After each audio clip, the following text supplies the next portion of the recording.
السلام علیکم ورحمۃ اللہ تعالی وبرکاتہ۔ نحمده ونصلی ونسلم علی رسولہ الکریم، اما بعد فاعوذ باللہ من الشیطان الرجیم، بسم اللہ الرحمن الرحیم۔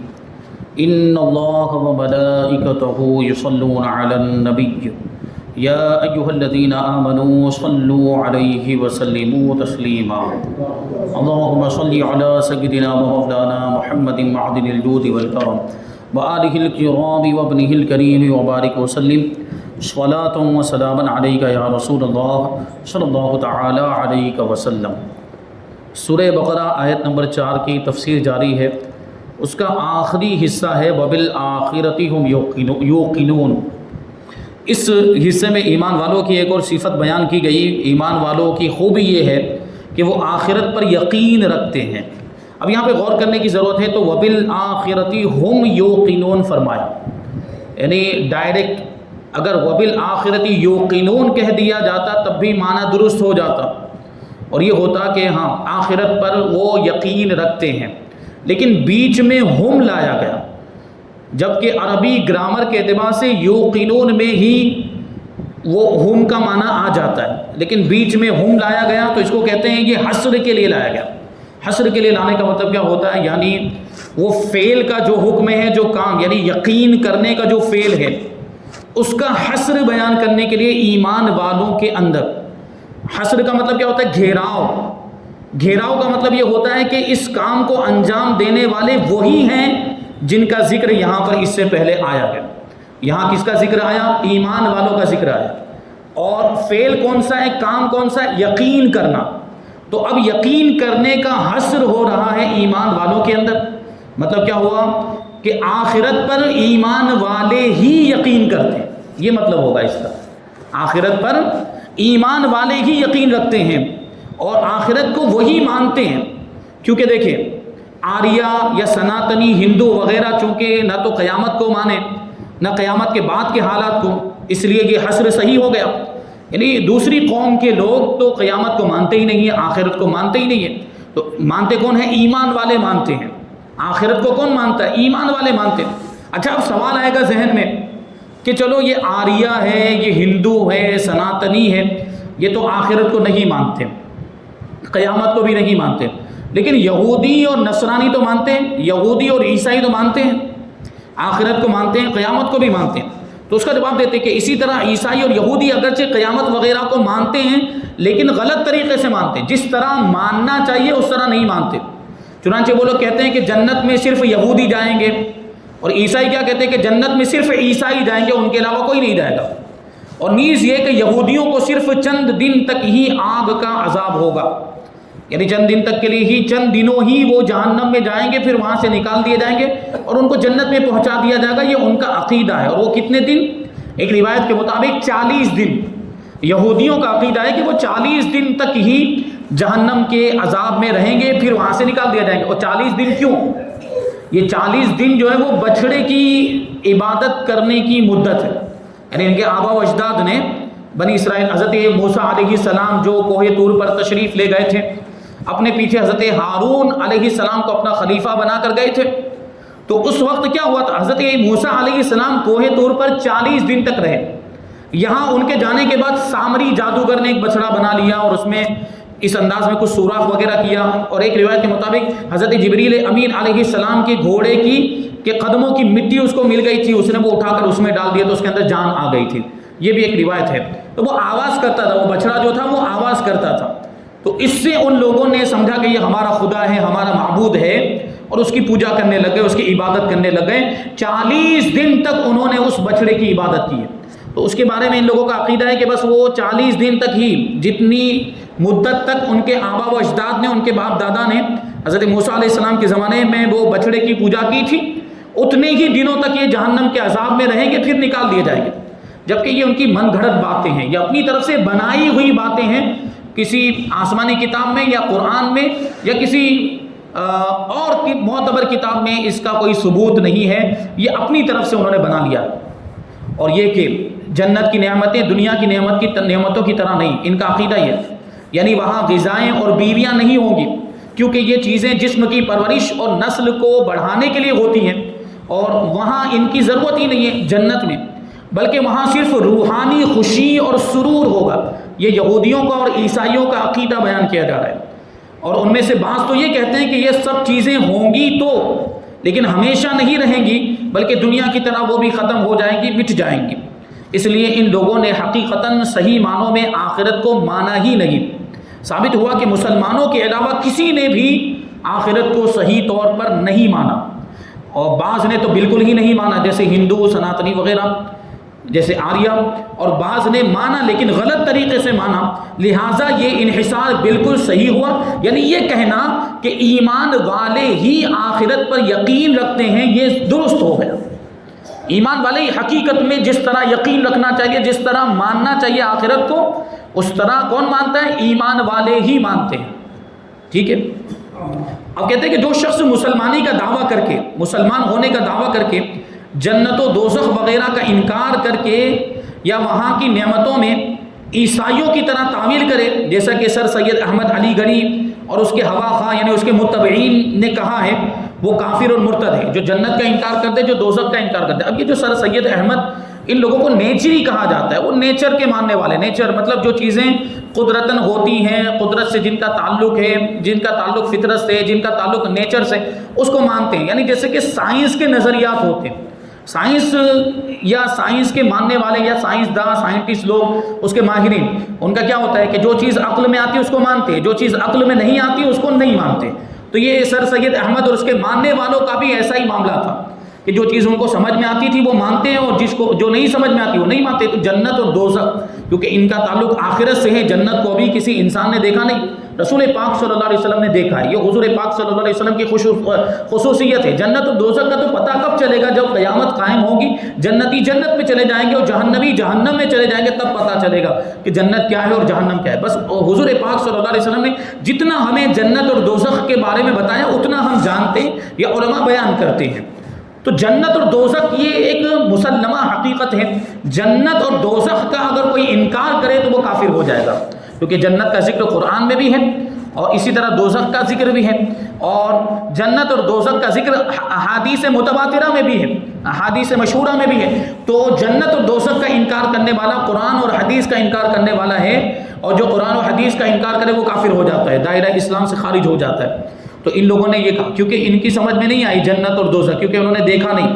تو جو چیز وہ لوگ دیکھتے نہیں، یا جو چیز حواس ظاہرہ سے، جو سکس سینس کہے جاتے ہیں، 5 سینس کا، 6 تو الگ بات ہو جاتی ہے، 5 سینس انسان کو دیے گئے، حواس خمسہ جس کو عربی میں کہا جاتا ہے، ان 5 چیزوں 5 سینس کے ذریعے جو چیز محسوس کی جا سکے وہ لوگ اسی کو مانتے ہیں، اور جو اس سے باہر ہو اس کو نہیں مانتے۔ تو جنت اور دوزخ کو 5 سینس کے ذریعے سے محسوس نہیں کیا جا سکتا۔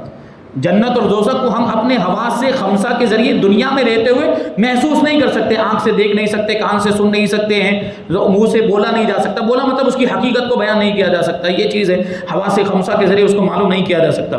اس لیے ان لوگوں نے اس کا انکار کر دیا، جنت اور دوزخ کا انکار کر دیا اور کافر و مرتد ہو گئے، اور اس آیت کی وجہ سے وہ خارج از اسلام ہے۔ اب یہاں پہ یقینون کے بارے میں بتاتے ہیں کہ یہ یقین سے بنا ہے، اور یقین کے 2 معنی ہوتے ہیں۔ ایک کسی چیز کو بلا شبہ جاننا، یعنی اس طرح سے جاننا کہ اس میں کسی طرح کا کوئی شک اور کسی طرح کا کوئی شبہ نہ ہو۔ یقین تو شک کے مقابلے میں ہی بولا جاتا ہے، شبہ کے مقابلے میں ہی تو بولا جاتا ہے یقین، یعنی کسی چیز کو بلا شبہ جاننا، بغیر کسی شک کے جاننا، یعنی پہلے شبہ ہو اور بعد میں وہ شبہ دور ہو جائے، پہلے شک رہا ہو بعد میں وہ شک نہ رہے، بعد میں وہ شک دور ہو جائے۔ یا دلائل سے بلا شبہ جاننا، یعنی پہلے دلیل نہیں تھی پھر کوئی دلیل آ گئی تو دلیل کی بنیاد پر کسی چیز کو جان لیا، اور اس کی وجہ سے جو شک اور شبہ تھا وہ دور ہو گیا، دلیل کی بنیاد پر اس کو جانا۔ اسی لیے اللہ تبارک و تعالیٰ کے علم کو یقین نہیں کہہ سکتے، کیونکہ اللہ تبارک و تعالیٰ ایسا نہیں کہ اللہ تبارک و تعالیٰ کے علم میں پہلے شبہ تھا پھر وہ شبہ دور ہو گیا ہو، یا ایسا بھی نہیں ہے کہ اللہ تبارک و تعالیٰ نے کسی دلیل کے ذریعے سے چیزوں کو جانا ہو، نہیں، اللہ تبارک و تعالیٰ کو کسی دلیل کی ضرورت نہیں ہے، اور اللہ تبارک و تعالیٰ کے علم میں کسی طرح کا کوئی شک اور شبہ نہ پہلے تھا، نہ اب ہے، نہ بعد میں ہوگا۔ اللہ تبارک و تعالیٰ کا علم ذاتی ہے اور اس کی الگ ہی کیفیت ہے۔ تفسیر روح البیان میں اسی مقام پر یہ بیان کیا کیونکہ خداوند کریم کا علم نہ تو دلائل سے ہے نہ شک اور شبہ کے بعد ہے۔ اسی طرح حضور پاک صلی اللہ علیہ وسلم کو جو اپنی نبوت کا علم ہے اس کو بھی یقین نہیں کہا جائے گا، کیونکہ ان کو نہ تو اس سے پہلے شک تھا اور نہ ان کو یہ علم دلائل سے حاصل ہوا۔ یعنی حضور کو اپنے نبی ہونے کا جو علم حاصل ہوا ہے وہ دلیل سے حاصل نہیں ہوا کہ کوئی دلیل دی گئی اس کے بعد آپ نے جانا ہو مانا ہو، ایسا نہیں۔ اور ایسا بھی نہیں کہ پہلے حضور کو اپنے نبی ہونے کے بارے میں شک ہو پھر وہ شک دور ہو گیا ہو، ایسا بھی نہیں۔ حضور کو یقین کے ساتھ، یعنی حضور کو پہلے ہی سے معلوم تھا، بغیر کسی شبہ کے، بغیر کسی دلیل کے۔ ابو اللیث رحمۃ اللہ تعالی علیہ فرماتے کہ یقین 3 طرح کا ہوتا ہے: یقین عیاں، یقین خبر، یقین دلالت۔ یقین عیاں تو یہ ہے کہ خود چیز کو دیکھ کر اس کا یقین حاصل ہو جائے، کسی چیز کو دیکھ کر آدمی اس کو جان لے تو اس کو یقین عیاں کہتے ہیں، ٹھیک ہے۔ اور یقین خبر وہ ہے کہ کسی چیز سے خبر پا کر اس چیز کا یقین ہو جائے۔ اور یقین دلالت جو دلالت سے حاصل ہو، کسی دلیل کے ذریعے سے حاصل ہو، جیسے کہ دھوئیں کو دیکھ کر آگ کا یقین ہو جاتا ہے۔ کہیں پر ہمیں دھواں نظر آئے تو ہم سمجھ جاتے کہ وہاں آگ جل رہی تبھی تو دھواں ہے، اور دھوپ کو دیکھ کر سورج کا یقین ہو جاتا ہے۔ یہاں یقین سے آخری 2 قسمیں مراد ہے، یعنی یقین خبر اور یقین عیاں۔ یعنی ایمان والے جو آخرت پر یقین رکھتے ہیں وہ 2 طرح کا یقین ہے، یعنی خبر کے ذریعے سے، اللہ کے رسول صلی اللہ علیہ وسلم کے بتانے کے ذریعے سے انہوں نے جانا ہے ایمان والوں نے کہ آخرت ہے اور آخرت کو مانتے ہیں۔ اور یقین دلالت، کیونکہ ان کے سامنے دلیلیں ہیں، اللہ کے رسول صلی اللہ علیہ وسلم کی حدیثیں، قرآن پاک کی آیتیں، یہ سب دلیلیں ہیں۔ بلکہ شریعت میں یقین خبر ہی معتبر ہے، کیونکہ جو شخص نبی کا انکار کرے اور ان ساری چیزوں کو اپنی عقل سے معلوم کرے وہ شریعت میں مومن نہیں۔ اسی لیے اس آیت میں آخرت کے یقین کو کتابوں کے ایمان کے بعد بیان کیا، یعنی کتابوں پر ایمان رکھتے ہیں اور آخرت پر یقین رکھتے ہیں۔ صوفیہ کرام فرماتے ہیں کہ یقین کے بھی 3 درجے ہیں اور ایمان کے بھی 3 درجے ہیں: علم الیقین، عین الیقین اور حق الیقین۔ علم الیقین کا مطلب کیا ہوتا ہے؟ سن کر جاننا، کسی چیز کو سن کر اس کو جاننا۔ اور عین الیقین کا مطلب ہوتا ہے کسی چیز کو دیکھ کر جاننا۔ اور حق الیقین کا مطلب ہوتا ہے اس میں فنا ہو کر جاننا۔ حق الیقین کا کیا مطلب ہوتا ہے؟ اس چیز میں آدمی فنا ہو جائے اس کے بعد اس کو جانے۔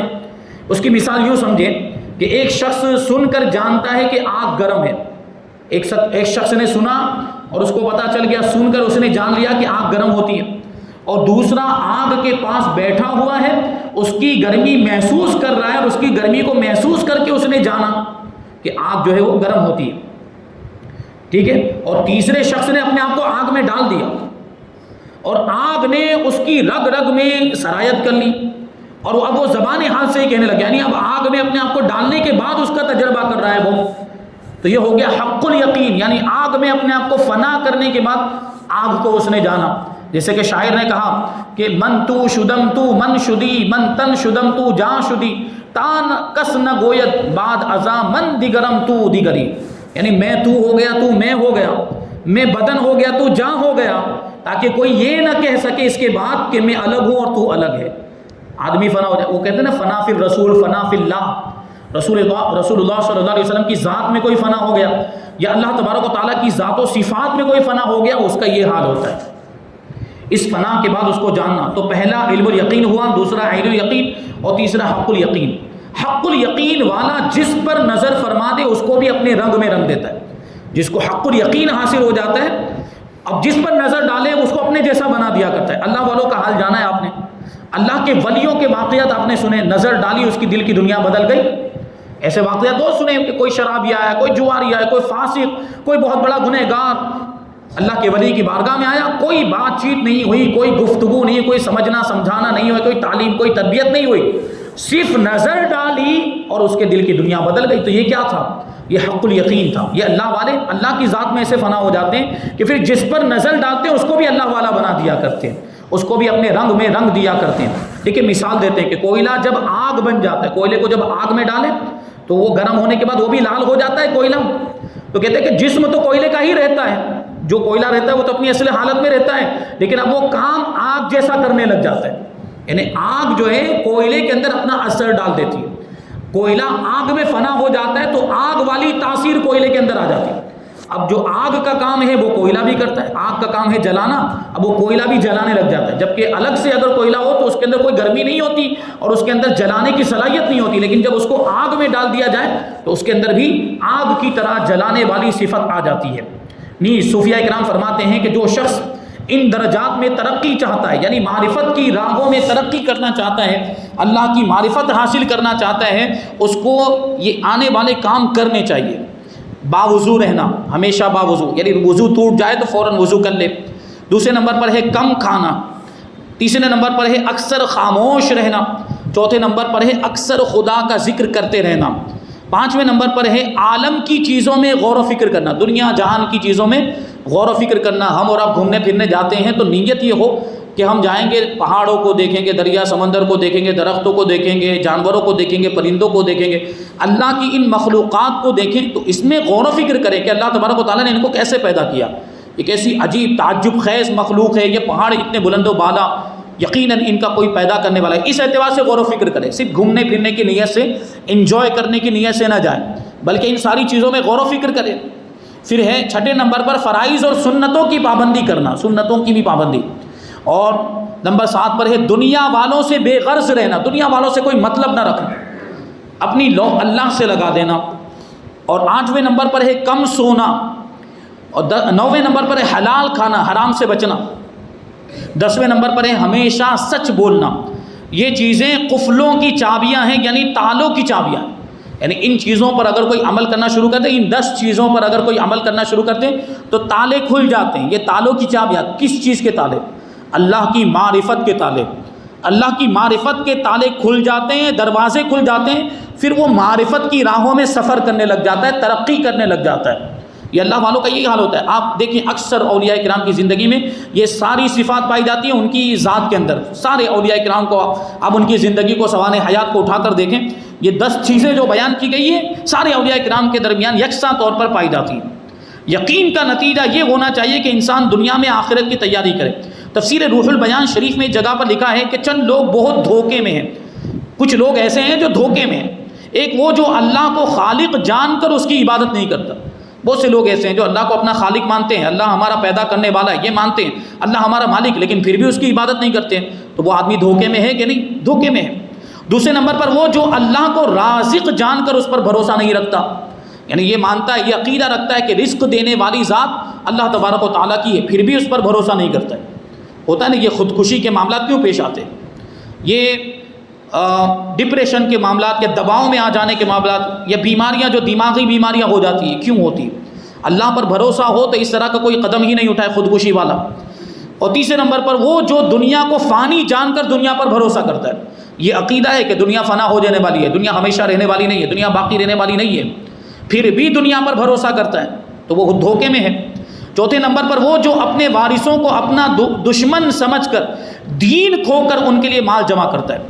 ابھی ظاہر سی بات ہے کہ حیات رہتے ہوئے، زندہ رہتے ہوئے کوئی آدمی یہ نہیں چاہے گا کہ اس کا مال دوسرا کوئی لے لے، لیکن مرنے کے بعد اس کا مال کس کو ملتا ہے؟ وارثوں کو ملتا ہے کہ نہیں ملتا ہے؟